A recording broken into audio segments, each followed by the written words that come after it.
did last year, you just got to do better than that. If you don't got no money, why are you paying for a vendor list? I'm telling you for free. This whole series is for free knowledge.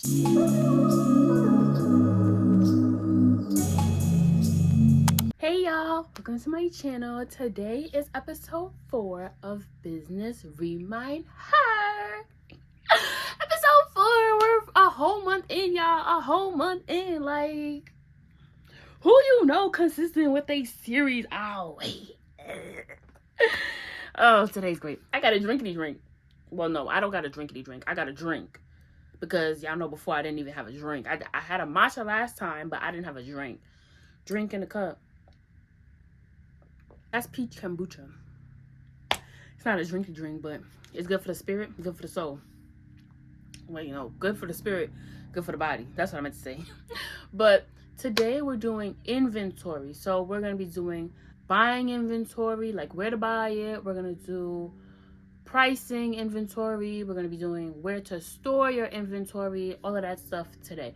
If you have not already subscribed and you're a month into the series, which means you watch episode 1, 2, and 3, make sure 4 is the one you subscribe at. Make sure you be like, yup, she's been giving me knowledge, yup. I just want y'all to have a drink, have a notebook, and reset y'all mind. That's it. That's what we're going for this whole series.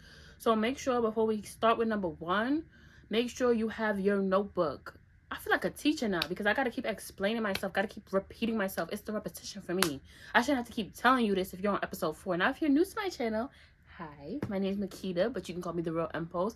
Makeda is who you see on the Wednesdays. The Real Impulse is who's giving you the tea on how to restart your business mindset, okay? So grab your notebook, grab your drink, grab your pen, iPad, MacBook, however you take notes, the best. It's 2023, and let's get into it. So if you're starting a business and you are not somebody who can stitch, not somebody who can graphic design, not somebody who can do like things of the nature that come into creating an item, you need a vendor, okay? You need somebody that made the stuff and you could like print your design on it. Like you create a design and then you send it to them, they print it on your handbag, your shirt, your pants, whatever. If you're selling like lip gloss and you have the stuff to make the lip gloss but you got nothing to put the lip gloss in, you need a vendor that sells the lip gloss canister things.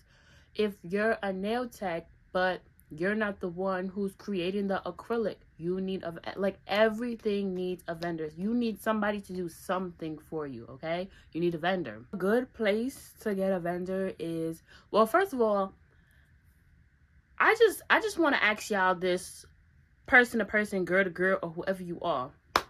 Why are you paying for a vendor list? If you don't got no money, why are you paying for a vendor list?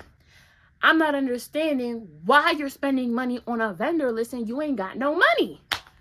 Like, I want you to be serious. Like, this is why I'm explaining to y'all. I keep trying to break it down and I keep trying to keep it a beam with y'all. But like, let's really get into the tea. Why are you buying a vendor list from somebody when you can literally just look yourself? Like, this is what I'm talking about as we're becoming business managers, business owners, business developers, entrepreneurs. We need to think about stuff that makes sense. Sometimes things don't make sense. Why would you buy a vendor list from somebody that you, like, people be like, oh, selling my vendor list. Like, okay, that's a digital product for them. But if you really, really think about it and let's really get down to it, you buy a vendor list from somebody, that means y'all going to be using the same vendor. So y'all using the same vendor, which means y'all going to have similar products. So if y'all gonna have similar products, how are you standing out from them? You see what I'm saying? That's why it don't make sense to buy a vendor list, first of all. Second of all, why are you spending money into somebody else's business to grow your business? Grow your business by learning the tools and things you need so that you don't have to pay nobody to do it. I understand the whole wanting to skip the middleman, don't want to go through the mud, things like that. I understand that. No, I really do. But it just doesn't make sense to spend money to look like somebody else. I mean, I get you could also put your own spin onto it, yes. But it's only so many spins, turnarounds, and twirls you could do before it looked like somebody else's work. It's only so much you could do. You want to stand out from everybody. When you drop your product, like, y'all know when somebody, I don't know who did it, but they dropped the lip balm that came with the honey wand and you putting it on your lips. Everybody got that now. Everybody got that now. Like, it's only so much you could do before you twist it, twirl it, and do a little twiddly before it looks like everybody else's. You're trying to stand out from the rest. We remember that from episode 4. We're trying to stand out from other people. So if we're trying to stand out from other people, we have to do everything in our power to stand out from those other people. So first of all, you got to find your own vendor list. You got to make your own B2B connection. You got to do this all on your own. Now, I'm not all on your own, obviously, but y'all know what I'm trying to say. Like, it's your business. Your business needs to make your business's moves. You see what I'm saying? So when people start asking you, where's your vendor? Who you connected with? Sometimes you got to keep that mouth quiet. Sometimes you got to keep that mouth quiet, okay? I'm letting y'all know this. Sometimes you got to keep that mouth quiet. It's not about gatekeeping. It's about keeping that advantage in your business. Sometimes you just need to keep yourself at a leverage because it's not always competition. But if you take my customers, where's my customers going to be at? I mean, all of our customers could be the same people's customers. But I like that little loyalty. I like that little locked in. I like that little me and you. You know I'm coming with heat. You know I'm coming with something. You know what I'm saying? So don't be, I want, like, quick. I want the vendor list so that I can start my business. Girl, it's you against you. It's you against you. However you did last year, you just got to do better than that. That's it. Stop worrying about the vendors list. Get your own vendors list. Make your own connections. Lock in with those people that you found on your own. Because let me tell you something. You find a vendor and you just start hitting them up about this and that. You don't have a connection with them. Like my vendors, I have a connection with them now. Why? Because I looked them up. I locked in with them. I've been communicating with them. I talk to them. We chat on a regular basis. Me and my vendors are locked in. So when they have new items, they text it to me before they drop. You see what I'm saying? Like, you need to make that connection for yourself. The vendors that you're buying from somebody else, you don't really have, you can make a connection, but you don't have that connection that somebody else has. So even though you may get the same products as the other person already got it first. Why? Because they already have that connection with them. Even though they sold you a vendors list, they already have the connection. They already got the leverage on them. You know what I'm saying? It's all about leverage in this business. It's all about leverage. You need to be one above the last, you know? One above the last. You don't want to be one above the last, but then you last. Don't be in last place. One above the last and you at the top. Okay?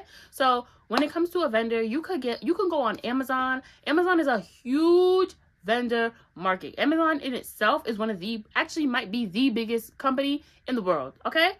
No, I think they are the biggest company in the world. Amazon has so many vendors. Find somebody. You need lip gloss? Find them. You need towels? Find them. Go on Amazon. Go on Alibaba. Now, I'm helping y'all from a perspective of y'all don't have no money to be paying for, like, huge vendor. I'm talking about these places that I'm talking about. It's something that you could easily go on, look up, type in. Like, you don't need a subscription. You don't need a premium plan. You don't need none of this stuff. You just need an idea and a credit card. That's it. So when it comes to a vendor, you can go on Alibaba. You search on Alibaba. You be like, bowls. Because you're coming up with this new kitchen business, and the kitchen business comes with, you know, you need Tupperware, you need spoons, you need forks. Like this, you could have a whole business based off around first movers, and your whole business is about first movers getting cheap items, and you find the cheap items and you get it to them, the quality cheap items for first movers, so that when they move out, they have something to move out with. You know, when you first move out, you need like spoons, you need forks, you need pots, you need cups, those kind of things. You can sell that. I'm going to insert clips on what I'm talking about that you guys could kind of like follow along with what I'm saying. I'm doing this for y'all. So let me lock in with y'all. Let me lock in. I'm going to use the Alibaba. So you're on Alibaba. You're searching on Alibaba cups. Cups for first movers. You search that up. A list of cups and other items should come up because Alibaba is a wholesale vendor. You want to buy things wholesale. That's also important when it comes to vendors because you're buying it for cheaper so that you could get the item and sell it and make a profit so that you can now create, design, do all those kind of things. Like if you want to add your own logo on things, because those things cost money. You want to add your own logo. You want to add your own colors, your own prints, things like that. You need money. So first you got to make money to spend money to make more money. You see what I'm saying? So cups for first movers. Google that. I mean, search it. So now you're scrolling through the list. Okay, cool.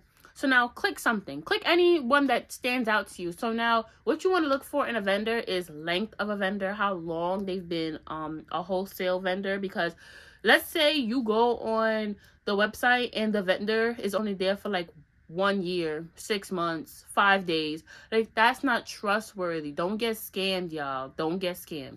You go on there, you find the vendor, you click the vendor, you see how long they've been working there, you see the reviews. Don't ever buy nothing with bad reviews. Don't ever buy nothing with bad reviews. Don't ever buy nothing with bad reviews. Don't ever.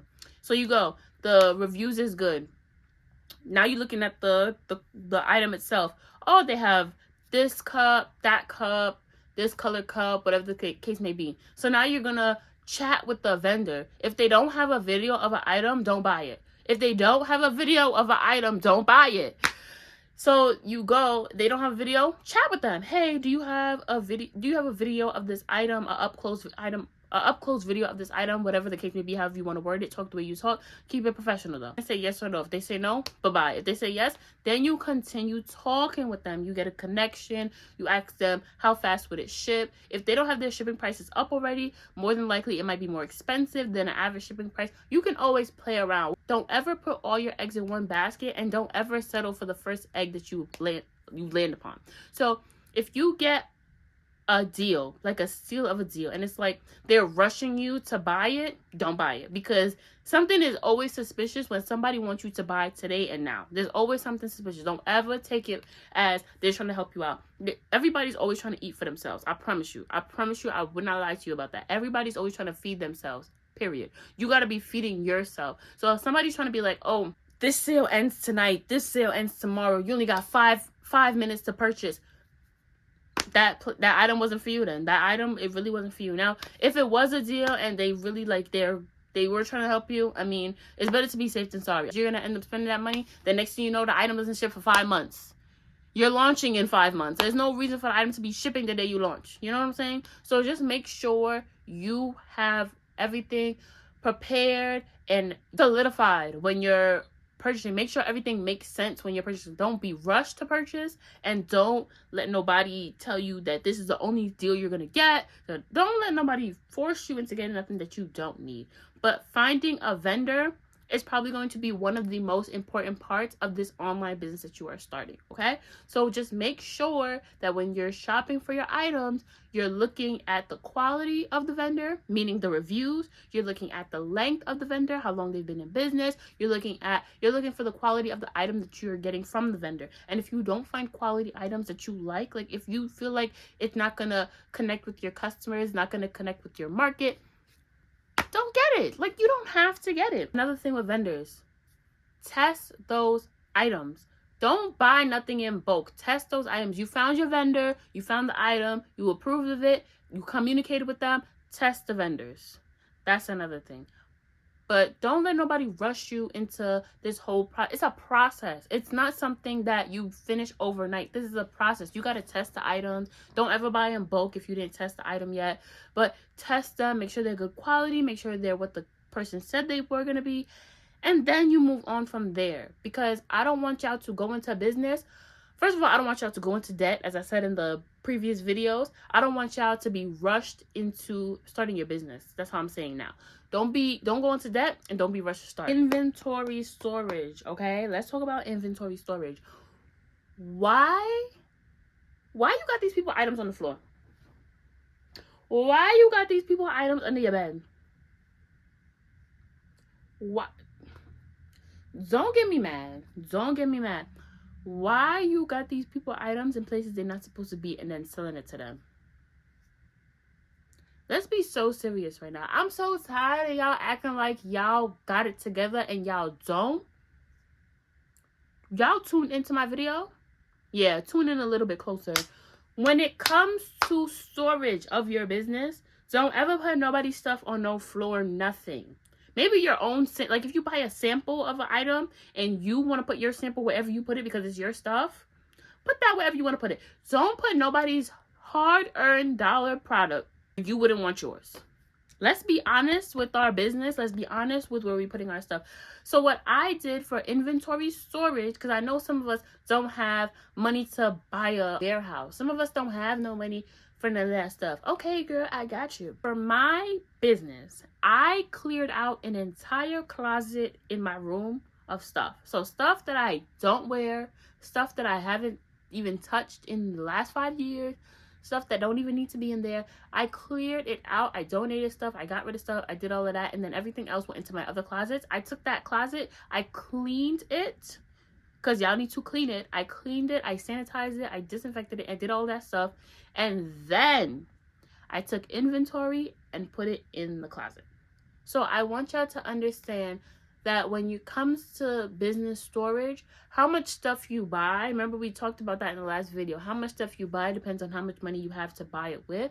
But make sure that you're buying stuff that people are going to buy, which means it's not going to be collecting dust in your closet, and make sure that you're buying stuff that will fit in the closet. Because remember, your first launch is not your only launch, and just because you launched it doesn't mean everybody's going to buy it, so it's going to be sitting there. You want to make sure you have a place for things to be sitting there. So I cleaned out the closet and I put everything in the closet. My stuff has prices on it, so I remember how much it costs. Even though it's on the website, I want to remember how much it costs so that when I'm pricing the next item, it makes sense. Items in there, they're neatly stacked, neatly put together, making sure the item itself doesn't get damaged, creased, bent, things like that. Because when you're giving somebody an item, you want to make sure that it's perfect.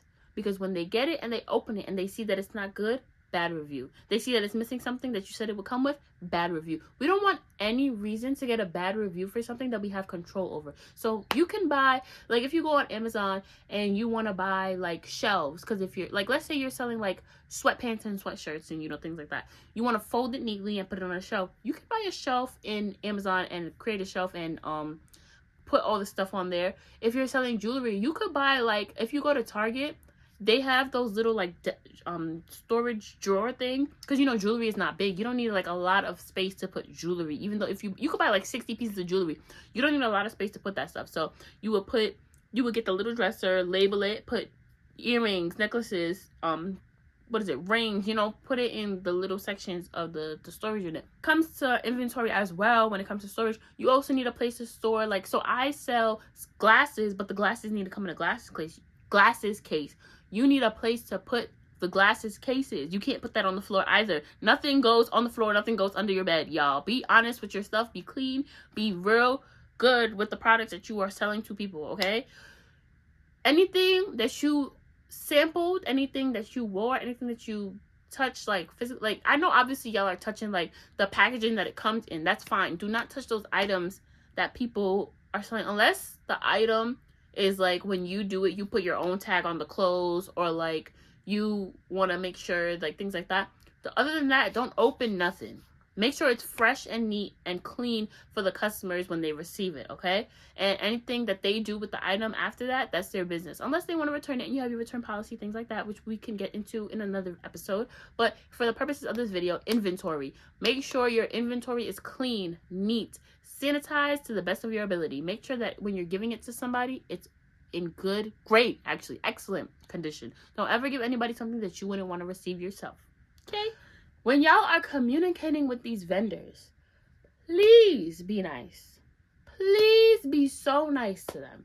Your business is in their hands, meaning that if they, because usually on like wholesale places, they have a shipping time frame. Like, it's not like when you order something from Target and it comes, they tell you like estimated delivery in 2 days. These wholesale vendors, oh, I forgot to mention this. Wholesale vendors could be Amazon, like I said, Alibaba, like I said, but you can also do wholesale vendors in your neighborhood. So if, like, let's say I'm selling bundles, I can go to like a regular like brick and mortar store, but they're a wholesale brick and mortar store, so they're selling me bundles like at the packs of hundreds and thousands, because that's their business. They're just brick and mortar and they're local. So you can go, like I'm in New York, I can go to Manhattan and I can walk a strip of Manhattan. There'll be a bunch of wholesale vendors. You can buy scarves from them, prom dresses, hair, like, so when it comes to a vendor, you have to remember that it's not only online and it's not only in China, okay? I wouldn't shop with all my vendors in one place though. So like if you have a vendor in Alibaba, maybe you got a vendor in Amazon and a vendor in your local neighborhood. Like, make sure your eggs are in different baskets, like I also said before, because you don't want to one day they shut down, you ain't got nowhere to get nothing from no more. You know what I'm saying? So just make sure your eggs are everywhere. Make sure you're looking and expanding your palette on the amount of options you have. There are a lot of vendors you could choose from. Do not just settle for the first one that tickles your brain a little bit, you know? Make sure you look, expand. So now that we're in prices, let's make sure we know what we're doing. When it comes to prices, y'all know that thing that's been going around that says depending on where that water is being sold is how much it's gonna cost. Like in the airport it's $6, but in Disneyland it's $10, in the corner store it's $1. That's important, okay? If your target audience, and I cannot stress this enough, if your target audience is 18 to 24-year-olds, which is basically college kids, you can't sell them a bottle of water for $10. Nobody's going to buy from you because that's not the target audience. But if you were selling to celebrities, influencers, people of that nature, $6 is the same as $1 to a college student, okay? So you gotta make sure that your item is priced at a point that people can afford or are equating to the quality of your item. So price, you're gonna have a vendor. Let's say you did the Alibaba, you got the vendor, you talk to them, you got the item, whatever. The item, they told you that the item is $10, right? So automatically your baseline price is $10. You cannot sell that item for no less than $10 if you want to get the money back from the item that you just purchased, you know? But we're trying to make a profit, right? So you can't sell it for $10 anyways. Let's say you're trying to make a 10% profit. So 10% of 10 is $1. So you're going to put the price at 11. But when you bought the item just wasn't $10. You had to pay $10 plus $5 shipping on that item. Now your item is the $10 plus the 10% profit plus the $5. That's $16. So now you got to sell the item for $16 to make the money back and make a profit. You see what I'm trying to say?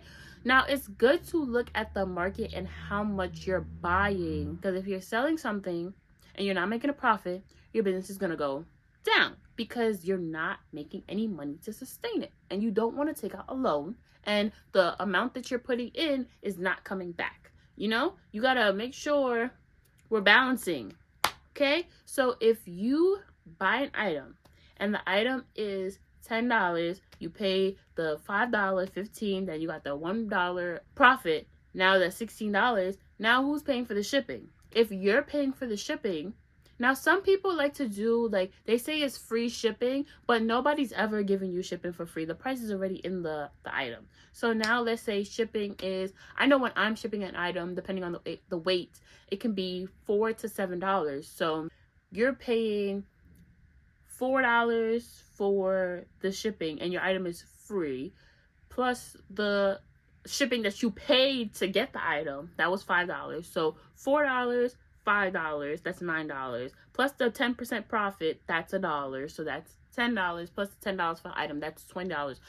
Now you got to price the item. So when you're coming up with the price, you got to make sure it makes sense. $20 for the item. Now you got to look at the item and be like, does this item look like it's worth $20 to my customers? If it does, which it should, because we're not selling BS items, we're not selling low quality items, it better be worth $20. But let's say that the item is $20 and you feel like people aren't going to buy it for just $20, depending on your market. Now, I know in my market, people will buy $20 for the bag or the shoe or the shirt or whatever the case may be that I'm selling, because I only sell quality items, okay? Make sure you're only selling quality items. Don't let your brand's image go down because you have a high price with low quality. Make sure everything matches. So now you have the $20 for the item. Now you got to include some stuff. You gotta still include a thank you card. You know what I'm saying? Because you're not gonna be selling things to these customers and not thanking them for spending their hard-earned dollars on you. Okay, so now you got the thank you card. Do not include the thank you card in the price. Okay, like, I feel like people be forgetting that a business is still to make a customer happy, satisfy a customer.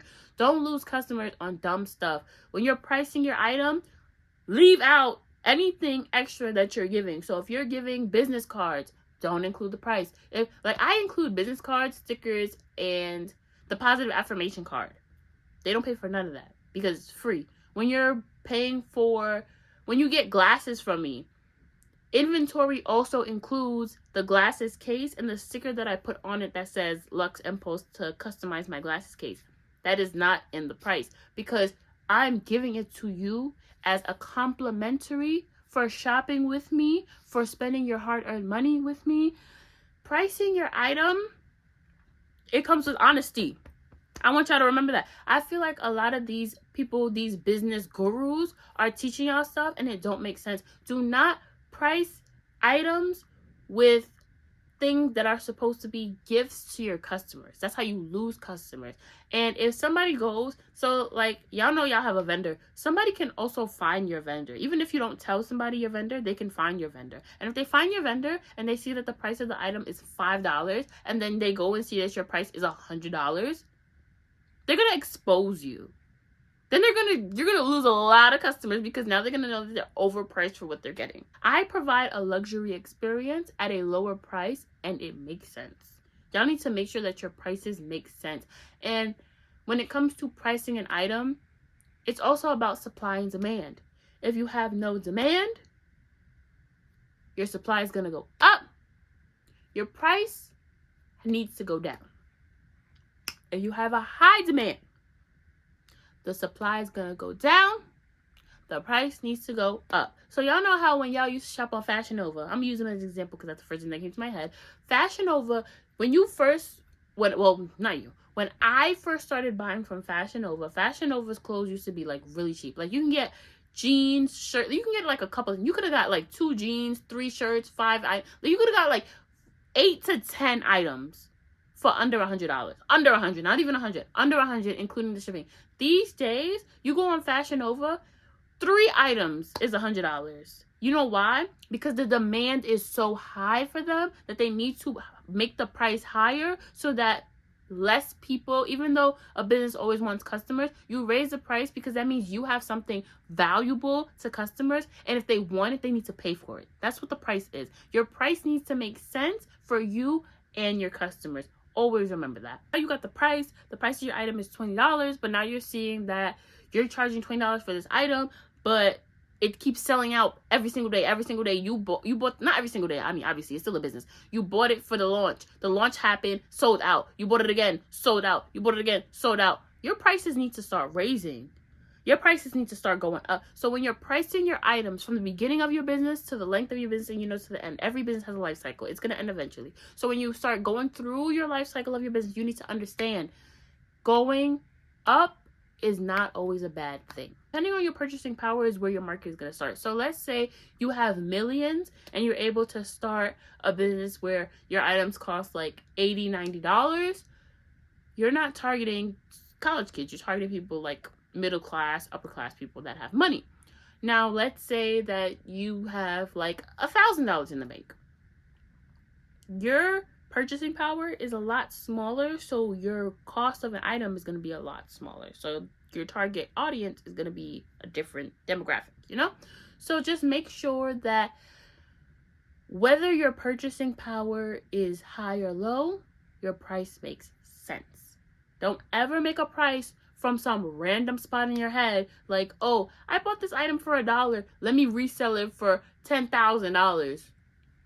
Huh? Like, don't do stupid stuff. I'm trying to teach y'all to not do stupid stuff. Y'all not stupid. Don't ever call yourself stupid, but we don't make stupid moves. Don't do that to yourself.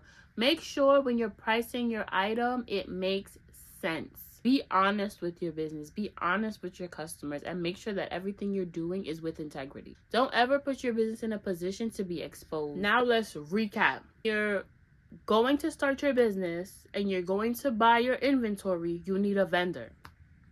Make sure you do research and don't pay for a vendor. Okay? When you find that vendor and you find your item, be nice to those vendors. Hey, friend. Hi, girly. What's up, man? Well, don't say that. Don't be cringe about it. Don't be cringe. But y'all know what I'm trying to say. Be nice to the people that are basically in control of whether you have a product in stock or not. Because they can simply say, we don't want your business. That's a B2B, and they're going to be like, we don't want your business. Our business will be fine without you. Don't ever make no business feel like they're going to be fine without your dollars, okay? Except when it comes to those buying vendors lists, don't ever buy a vendors list. I'm gonna say that again. Don't ever buy a vendors list. That's the only business that you say, no, never. I rebuke. Don't ever buy a vendors list. You can do this, girl. I believe in you. Don't ever buy a vendors list. I'm telling you for free. This whole series is for free knowledge. Take it and use it. Don't ever pay for stuff you can do for yourself that I'm telling you right now for free. Finally, make sure the price matches the market. Make sure the price matches the business. Make sure the price matches the place you're selling. Basically, the whole demographic of your business, the price makes sense. Now that you guys got all that information, I thank you guys so much for tuning in today. I hope you guys enjoyed it. If you made it this far in the video, you finished the video, congratulations. You're one episode closer to being the most successful business owner that I know. Follow me on Instagram at Makeda, MAK3DA_. Follow my business page on Instagram at luxempulse, and follow my business page on TikTok at luxempulse. And I will see y'all in the next one, which will be on Wednesday. And if you don't know, y'all know how there's no end November? I'm doing no vlog November. Yep. So the next video is not going to be a vlog, but I promise y'all it's still going to be good, okay? Remember to like, comment, and subscribe. Don't leave me hanging. We connecting. We connecting with drinks. Duh. Love y'all. See y'all later.